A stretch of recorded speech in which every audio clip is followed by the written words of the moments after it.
আমাদের দেশের গেস্টকে তো আর কষ্ট দিতে পারি না এভাবে। সো আর্গেটটা পড়ে নিন মিস অনু। অনুলেখা হিয়ালি কণ্ঠে বলল। লাগবে না, বাসায় যাব এখন। সমীর নাছোড়বান্দা সে জোর গলায় বলল।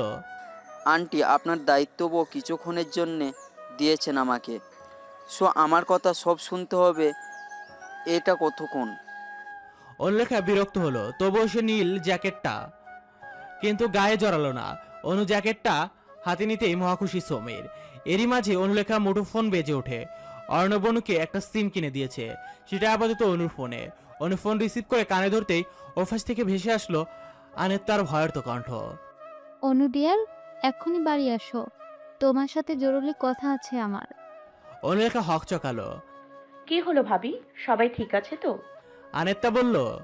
সবার কথা পরে ভাবো, আগে নিজেকে নিয়ে ভাবো। তুমি এক্ষুনি বাসায় আসো। বলেই কট করে লাইন কাটলো আনেত্তা। অনুলেখার এক মুহূর্ত দাঁড়ালো না রাস্তায়।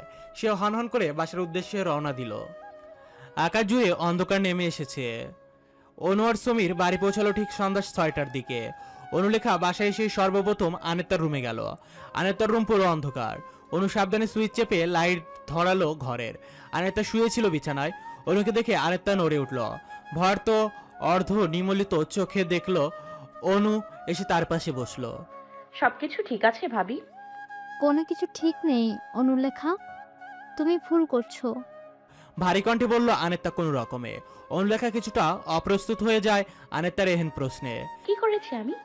চোখ নামিয়ে পাল্টা প্রশ্ন করলো অনুলেখা। আনেত্তা বলল। সবার মা কিন্তু সন্তানের ভালো চায় না অনুলেখা। অনুলেখা হক চকালো। তখনই সে কিছু বলতে পারলো না। খানিকক্ষণ সে আনেত্তার দিকে তাকিয়ে রইল। আনেত্তা ফের বলল।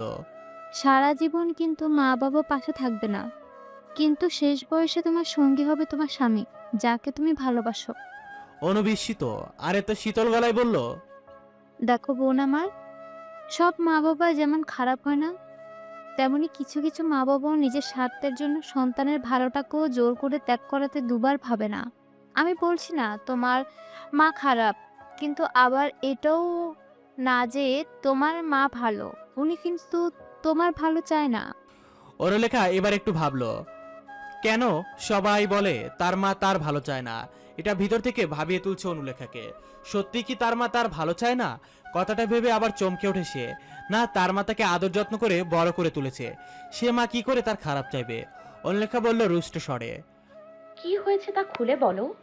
আনেত্তা বলতে শুরু করলো একটু আগে ঘটে যাওয়া সব ঘটনা। সবকিছু শুনে বিস্ময়ে অনুলেখার চক্ষু চরক গাছ। সে যেন নিজের কানকে বিশ্বাস করতে পারছে না। বলল সে অবিশ্বাস্য স্বরে। আমি কেন এসব বিশ্বাস করব? অদূরে দাঁড়িয়েছিল অর্ণব। সে এতক্ষণ আনেত্তার অনুর কথোপকথন শুনছিল। অনুর কথা শুনে অর্ণব বলল। এসবই হয়েছে, আর সত্যকে বিশ্বাস করতে বাধ্য তুই। অর্ণবের কথা শুনে চমকে পিছনে ফিরে আনেত্তা আর অনুলেখা। অর্ণব ধীর পায়ে এসে দাঁড়ায় আনেত্তার পাশে, বলল শীতল কণ্ঠে। আমি কি বলছি শুন অনু, কাব্য ছেলেটা আর আমি দুজনই সমবয়সী, একজন আরেকজনের প্রাণ ছিলাম বলতে গেলে। দুজনই বেস্ট ফ্রেন্ড, বেস্ট ব্রাদার ছিলাম। আমি নিজ চোখে দেখেছি তোর জন্য করা কাব্যের পাগলামিগুলো।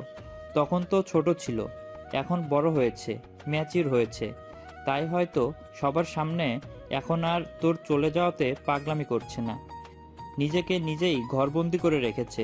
এসবের জন্য কিন্তু তুই দায়ী অনু, তুই, অন্য কেউ নয়। অর্ণবের কথা শুনে মৃদু কেঁপে উঠল অনুলেখা। ভারী জিভ নেড়ে বলল অনু কোনো রকমে। আমি কি করব এখন? অনুর কথা শুনে হঠাৎ রেগে গেল অর্ণব, বলল রক্তিম চোখে তাকিয়ে। এই কথাটা তোর আজকে মনে হয়েছে? মানে তুই কি বাচ্চা অনু? তুই কি করবি তুই জানিস না? এত ইম্যাচিউর কেন তুই? বয়স তো কম না, তাহলে কেন কাব্যের ভালোবাসা ফিলিংস বুঝিস না? আসলে তুই কখনো কাব্যকে ভালোই বাসিসনি। কাব্যটা হিরো, অথচ সে তোর মতো মরিচিকের পিছনে ছুটছে। ছেলেটা আসলেই বোকা। আমি তোর ভাই হয়ে বলছি, কাব্য না তোর চেয়েও বেটার কাউকে ডিজার্ভ করে। তোর মতো ভীতু, অন্যের কথায় নিজের ভালোবাসাকে অবিশ্বাস করা মেয়ে ওর জন্য নয়। আমি মন থেকে দোয়া করি কাব্যটার জীবনে যেন সত্যিকারের ভালোবাসা আসে। তোর মতো স্বার্থপর মেয়ের ছায়াও যেন ওকে না ছোঁয়, এই কামনাই করি আমি। বলেই রেগে অর্ণব রুম থেকে বের হয়ে যায়। অর্ণবের কথা শুনে ঢুকরে কেঁদে ওঠে অনুলেখা। তার হাঁটু রুমের ফ্লোর স্পর্শ করে বসে পড়ে। কান্নায় ভেঙে পড়ল সে। আনেত্তার চোখেও পানি, তবে সে অনুর জন্য কষ্ট পাচ্ছে না। ভালোবাসার বিরহে জড়িত কাব্যের জন্য কষ্ট হচ্ছে তার। পৃথিবীতে যদি নিজের ভালোবাসার মানুষই তাকে না বোঝে, তাহলে এটার চেয়ে কষ্ট আর কোনো কিছুতেই নেই। কে জানে বেচারা কাব্য নিজেকে কিভাবে সামলে রেখেছে। তবু আনেত্তা নিজেকে সামলায়। অনু তার নিজের ননদ।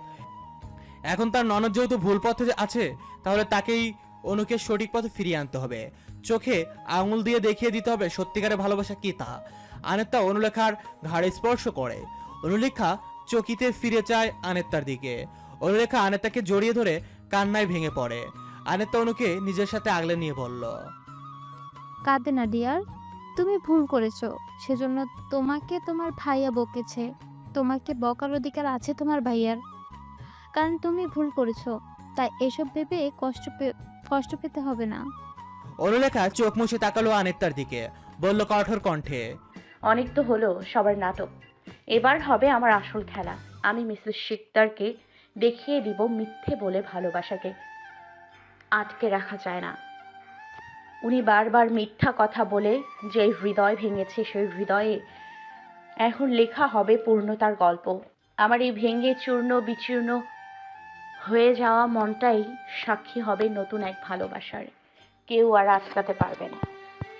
বলে চোখ মুছলো অনুলেখা। আনেত্তা অনুকে আলতো করে জড়িয়ে ধরে বলল, আমরা সাথে আছি তোমার। বাংলাদেশে রাত তখন 12:30 বাজে। চারদিকে নিস্তব্ধ পরিবেশ। শীতের রাত, সবাই তখন গভীর ঘুমে আচ্ছন্ন। ঠিক সেই সময় একজন ব্যর্থ প্রেমিক পুরুষ বারান্দায় দাঁড়িয়ে ঠান্ডায় কাঁপছে। চোখে তার ঘুম নেই। চোখের নিচে কালো দাগ পড়ে আছে। অযত্নে মুখটা ফ্যাকাশে বর্ণ ধারণ করেছে। মুখের মধ্যে এখন আর সেই আগের সৌন্দর্যটা নেই। তার রাত কাটে এখন নির্দাহীন। কাব্য একমনে চাঁদের দিকে তাকিয়ে আছে। পরন তার একটা ধূসর রঙের টি শার্ট আর হাফ প্যান্ট। শীত নিবারণের জন্য কোনো পোশাক সে পরিধান করেনি। শীতে সে রীতিমতো কাঁপছে, কিন্তু এত যেন একটু হেলদোল নেই কাব্যর।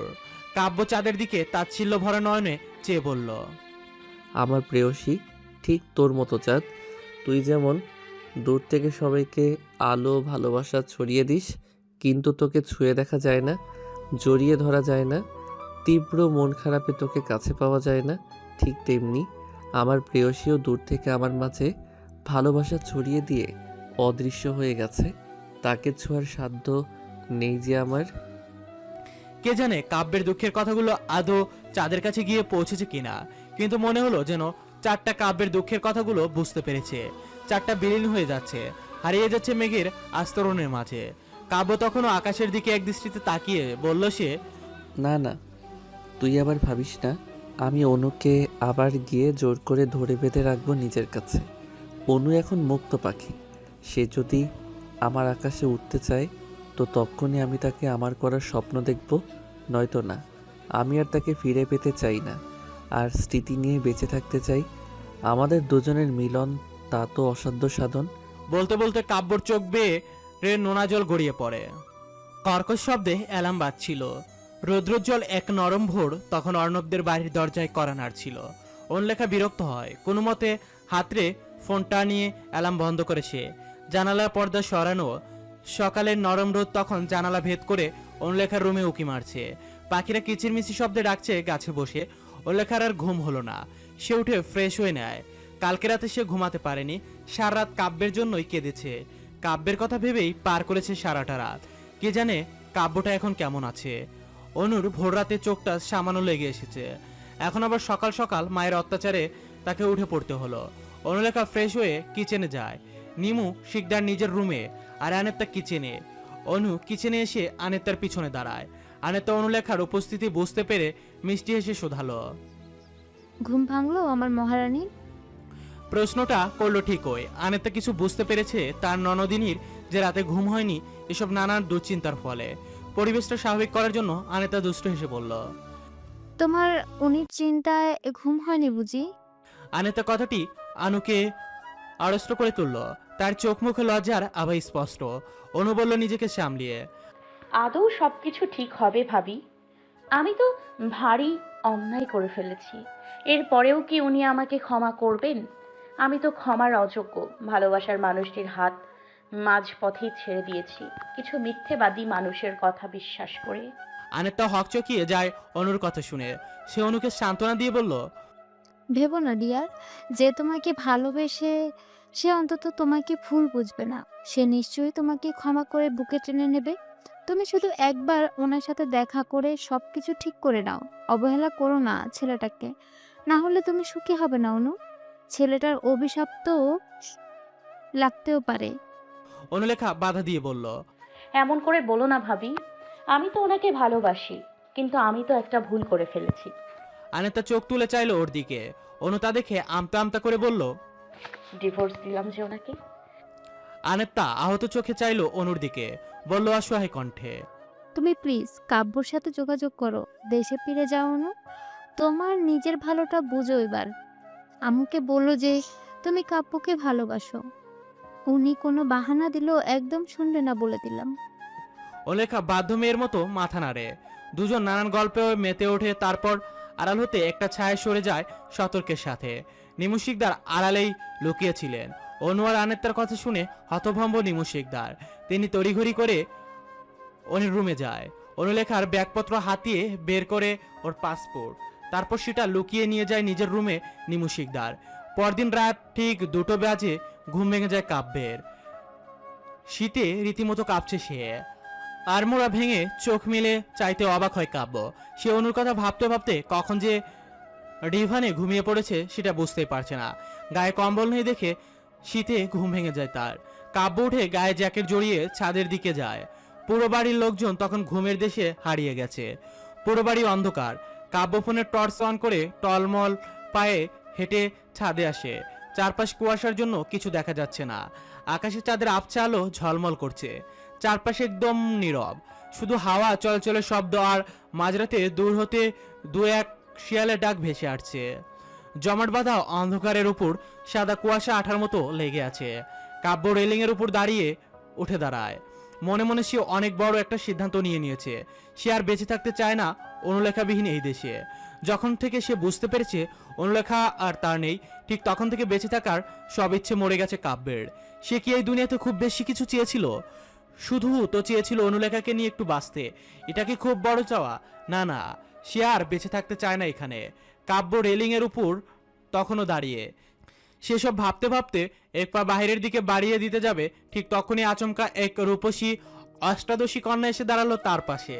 অষ্টাদশী তরুণী খিলখিল করে হাসতে হাসতে বলল, এত তাড়াতাড়ি হাঁপিয়ে গিয়েছেন মিস্টার কাব্য চৌধুরী? আমাদের এখনো একসাথে বাঁচা বাকি, যে একসাথে সংসার করা বাকি, একসাথে হাতে হাত রেখে চলা বাকি। ভুলে গেলেন নাকি আপনার বলা সেই কথাগুলো? আল্লাহ ছাড়া কেউ আপনাকে আমার থেকে আলাদা করতে পারবে না। ভুলে গেলেন নাকি সেসব? শিশির কথাটা এক প্রকার চেঁচিয়ে বলল অষ্টাদশী কন্যা। কাব্য তখন চমকে ওঠে। তার সামনে যে তার অনু দাঁড়িয়ে। সে কি স্বপ্ন দেখছে নাকি কোনো ভ্রম? কাব্য এসব আর ভাবতে পারলো না। সে লাফ দিয়ে রেলিং থেকে নেমে পড়লো। অনু তুই এখানে? বলে কাব্য অনুকে ছুতে যেতেই অনুলেখা হাওয়ায় মিলিয়ে যায়। কাব্য হকচকালো। তখনই অন্য পাশে হতে সেই রূপসী তরুণী খিলখিল করে হাসা শব্দ ভেসে আসে কাব্যের কানে। চকিতে পিছনে ফিরল কাব্য। অনু যে যায়নি কোথাও, সে তো এখানেই দাঁড়িয়ে। কি সুন্দর হাঁটছে সে, মনে হচ্ছে যেন শুভ্র রঙের ফুলটা তার মাঝে শুভ্রতা ছড়িয়ে দিচ্ছে। নিজের করা প্রতিজ্ঞা থেকে পালাতে চাইছেন? কাব্য রেগে যায়, চেঁচিয়ে বলল, আমি কেন পালাতে যাব? পালিয়েছিস যে তুই বিশ্বাসঘাতক। অনুলেখা তখনও হাসে। ভালোবাসলে ভালোবাসার মানুষটির পরিস্থিতির কথা ভাবতে হয় সর্বপ্রথম। তা না করে আপনি নিজেও রেগে গিয়ে একটা পবিত্র সম্পর্ক ভেঙে দিয়েছেন। কাব্য হকচকালো, বলল অবাক কণ্ঠে, সত্যি কি আমি শেষ করেছি সম্পর্ক, নাকি তুই? আপনি যখন ভালোবেসেছেন তখন তাকে রেখে পালিয়ে যেতে চাইছেন কেন? ভালো যখন বেসেছেন তাহলে তাকে নিজের করেই রাখেন। যত বাধা বিপত্তি আসুক না কেন, তার হাত ছাড়া উচিত হয়নি আপনার। সে আপনাকে ভালোবাসে, নিশ্চয়ই সে ফিরে আসবে আপনার নীড়ে। তাই জীবন থেকে পালিয়ে না গিয়ে অপেক্ষা করুন তার জন্য। বলে হাসতে হাসতে কুয়াশার মাঝে মিলিয়ে গেল অনুলেখা। কাব্য হতাশ হয়ে ছাদে হাঁটু গেড়ে বসে পড়ল। চিৎকার দিয়ে বলে উঠল সে, আমার কি একটু সুখে থাকার অধিকার নেই অনু? কেন তুই সারাক্ষণ আমার স্বপ্নে এসে বিরক্ত করিস? কেন? কি ক্ষতি করেছি আমি তোর? কাব্য নিজের চোখ মুছে উঠে দাঁড়ায়, বলল কঠোর কণ্ঠে, আমি কাপুরুষ নই যে পালিয়ে যাব। আমি সারা জীবন তোর জন্য অপেক্ষা করব, সারাটা জীবন। তবে আজকে একটা জিনিস পরিষ্কারভাবে বুঝতে পারলাম, তুই সারাক্ষণ ছায়া হয়ে থাকিস আমার পাশে। তুই যদি আমার ভ্রমে না আসতি তাহলে তো এতক্ষণে আমি আকাশের তারা হয়ে যেতাম। কি অদ্ভুত আমাদের ভালোবাসা! দুজন একে অপরের থেকে 1000 মাইল দূরে থেকেও একে অপরকে প্রতিনিয়ত আলোকিত করে যাচ্ছি জীবনের কঠিন সব পরিস্থিতিতে। আমি আর হাত গুটিয়ে বসে থাকবো না, তোকে নিজের করেই ছাড়বো অনু। তুই শুধু আমার হবি। আমি শুধু অনুলেখার প্রণয় কাব্য হয়ে বাঁচতে চাই, শুধুমাত্র অনুলেখার। সকাল 7:30 বাজে কাব্য একগুচ্ছ গোলাপ হাতে দাঁড়িয়ে আছে এয়ারপোর্টে। আজকে সকাল 7টা বাজে অনুলেখা এয়ারপোর্টে এসে পৌঁছানোর কথা, সেজন্যই এত অপেক্ষা কাব্যর। কিন্তু প্রায় আধ ঘন্টা হয়ে গেল, এখন অনুলেখা কোনো দেখা পেল না কাব্য। অবশেষে সকল অপেক্ষার অবসান ঘটিয়ে অনুর দেখা পেল কাব্য। অদূরে দেখা যাচ্ছে অনুলেখাকে, অফ হোয়াইট রঙের একটা কুর্তি পরে তার ওই দিকে এগিয়ে আসছে অনুলেখা। অনুলেখা কাব্যের কাছে এসে তাকে আলতো হাতে জড়িয়ে ধরে কেঁদে ফেলল। কাব্য অনুলেখার মাথায় হাত বুলিয়ে দিয়ে বলল, আজকের মতো একটা দিনে তুই দয়া করে কাঁদিস না অনু। অনু নিজেকে সামলায়, সরে দাঁড়ায় কাব্যর কাছ থেকে। ততক্ষণেও সমীর এগিয়ে আসে অনুলেখার দিকে। কাব্য সমীরকে দেখে হেসে বলল, thank you very much Samir. তুমি তোমার বোন আর অর্ণবের প্রতি আমি সারা জীবন কৃতজ্ঞ থাকবো। তোমরা না থাকলে হয়তো আমি মরেই যেতাম। সমীর হাসার চেষ্টা করলো, সে তখনই কিছু বলতে পারলো না। গলা দিয়ে কোনো শব্দই বের হচ্ছে না তার। নিজেকে সামলে সমীর বলল ধীর গলায়, জিজু আমাকে দায়িত্ব দিল অনুকে আপনাদের কাছে ঠিকভাবে পৌঁছে দেওয়ার জন্য। আমি শুধু সেটাই পালন করলাম। বলে সমীর অন্যদিকে ফিরে যায়। কাব্য ফের শুধালো, কয়দিন আছো এখানে? 3 দিন। জবাব দিল সমীর ছোট করে। কোথায় থাকবে? তুই বরং আমাদের সাথেই থেকো এই কয়েকদিন। সমীর বারণ করে বলল, না, আমি এখানে একটা হোটেলে উঠেছি, আপনারা বরং যান এখন। কাব্য সমীরের সাথে কথা শেষ করে অনুর হাত থেকে লাগেজ নিয়ে হাঁটা ধরলো। অনু সমীরের দিকে তাকিয়ে ছোট করে বলল, ধন্যবাদ আপনাকে। সমীর হেসে বলল, অনেক ভালো থেকো অনুরেখা, তুমি ভালো থাকলেই আমি ভালো থাকবো। বলেই সমীর উল্টো দিকে ফিরে হাঁটা ধরলো। সমীরের চোখে পানি চলে এসেছে। সে হাতের উল্টো পিঠে দিয়ে চোখের পানি মুছে বলল মলিন কণ্ঠে, কিছু কথা কিছু ব্যর্থ অপকৃষি থেকে যায় মিস অনুরেখা। সমীর চলে যায় নিজ গন্তব্যের দিকে। অনুলেখাও তখনও ঠায় দাঁড়িয়ে সেখানে। তার শুধু সমীরের বলা শেষ কথাটাই ভেবে যাচ্ছে। তার মানে সমীরের তাকে। অনুলেখা আর ভাবতে পারলো না কিছু। সে তো সমীরকে শুধু বন্ধু ভেবেছে। সমীর যদি অন্য কিছু ভেবেও থাকে তাতে তার কিছু যায় আসে না, কারণ তার ভালোবাসা পৃথিবী যা কিছু বলা যায় সব এখন শুধু কাব্যই। নিমু শিকদারের সাথে এক প্রকার যুদ্ধ করে অর্ণবার আনেত্তা অনুকে কাব্যের কাছে পাঠাতে সফল হয়েছে। অনুলেখাও তার মায়ের সাথে কথা বলে না। অনুলেখার মা নিমু মেয়েকে বঞ্চিত করে দিয়েছেন নিজের সকল কিছু থেকে। এতে অনুলেখার অবশ্য কিছু যায় আসে না। সে এখন আর অন্য কাউকে নিয়ে ভাবতে চায় না। যে তাকে নিঃস্বার্থভাবে ভালোবাসে তাকে একটু ভালো রাখার জন্য অনুর যত আয়োজন। তাই তো সে পরিবার ছেড়ে ছুটে আবার নিজের দেশে চলে এসেছে। অর্ণব অবশ্য অনুকে একা ছাড়েনি, সমীরের সাথে পাঠিয়েছে। সিলেটের অপরূপ সৌন্দর্যের মাঝে ছোট একটা দোতলা বাড়ি আছে কাব্যের। বাড়িটা বেশি বড় না, পুরো বাড়িটার বাহিরে ফুল গাছ আর বিভিন্ন পুরনো জিনিসপত্র দিয়ে গোছানো। ছোট এই বাড়িটাতে শুধু কাব্যর অনুলেখায় আছে আর দুজন হেল্পিং হ্যান্ড। এজন্য কাব্যর অনুলেখার ছোট একটা সুখের সংসার। অনুলেখা লাল বেনারসি শাড়ি পরে বেলকনিতে দাঁড়িয়ে সে কাব্যের অপেক্ষায়, কিন্তু কাব্যকে যে কোথায় আছে কে জানে। হঠাৎ অনুলেখা একটা শক্ত বাহুবন্ধনে বন্দী হয়ে যায়। অনুলেখার আর বুঝতে বাকি নেই ব্যক্তিটা কে। কাব্য অনুলেখাকে পিছন থেকে জড়িয়ে ধরে তার ঘাড়ে মুখ গুজে দেয়। অনুলেখা মৃদু কেঁপে উঠল, বলল কাপা কণ্ঠে, কি করছেন? কাব্য বলল নিশালো কণ্ঠে, সদ্য বিয়ে করা নববধূর চুলের ঘ্রাণে মাতোয়ারা হচ্ছি। অনুলেখা লজ্জা পেল, কিছু বলতে পারলো না মুখ ফুটে। কাব্য অনুকে ছেড়ে নিজের দিকে ফিরেই তাকায়, বলল নিশালো কণ্ঠে, বউ আমি জাস্ট পাগল হয়ে যাচ্ছি। আমি কখনো বিশ্বাসই করিনি তোকে আমি আবার নিজের করে পাবো। আমি না পাগল হয়ে যাব, এত খুশি লাগছে। বলে কাব্য অনুকে আরো শক্ত করে জড়িয়ে ধরে। অনু এবার কাব্যের পাগলামো দেখে বলল শীতল কণ্ঠে। এত শক্ত করে জড়িয়ে ধরলো, মরে যাবো তো কাব্য ভাই। কাব্য অনুকে ছেড়ে দেয়। দুজনে বাইরের দিকে তাকিয়ে রাতের নির্জন আকাশ দেখতে ব্যস্ত। অনু নীরবতা ভেঙে বলল। দুজনেই নিজেদের পরিবার হারালাম। কাব্য বলল। পরিবার হারালাম বলেই তো তোমাকে ফিরে পেয়েছি আবার। চৌধুরী বাড়ি আর শিকদার বাড়ি তাদের মান অভিমান নিয়ে থাকুক, তাদের জন্য আমরা কেন বলির পাঠা হব? আমরা কেন এক হতে পারবো না তাদের জন্য? থাকুক তারা তাদের অ্যাটিটিউড নিয়ে। অনু বলল মন খারাপ করে। দুই পরিবারই হারালাম। পরিবার ছাড়া কেমন একা একা লাগছে। তুই চাইলে আমরা নিজেরাই তো খুব শিগগিরই নিজেদের একটা ছোট পরিবার তৈরি করে নিতে পারি। বলে চোখ মারলো কাব্য। কাব্যের কথা শুনে বিষম খেলো অনু। তা দেখে কাব্য ফের শুধালো। বারে এত লজ্জা পাওয়ার কি আছে? যা সত্যি তাই বললাম।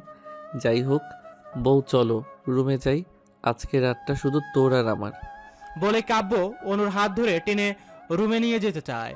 অনু বাধা দিয়ে বলল। আমি এখন সারা জীবনের জন্য আপনার, সো এখনই এত ঢং করতে হবে না।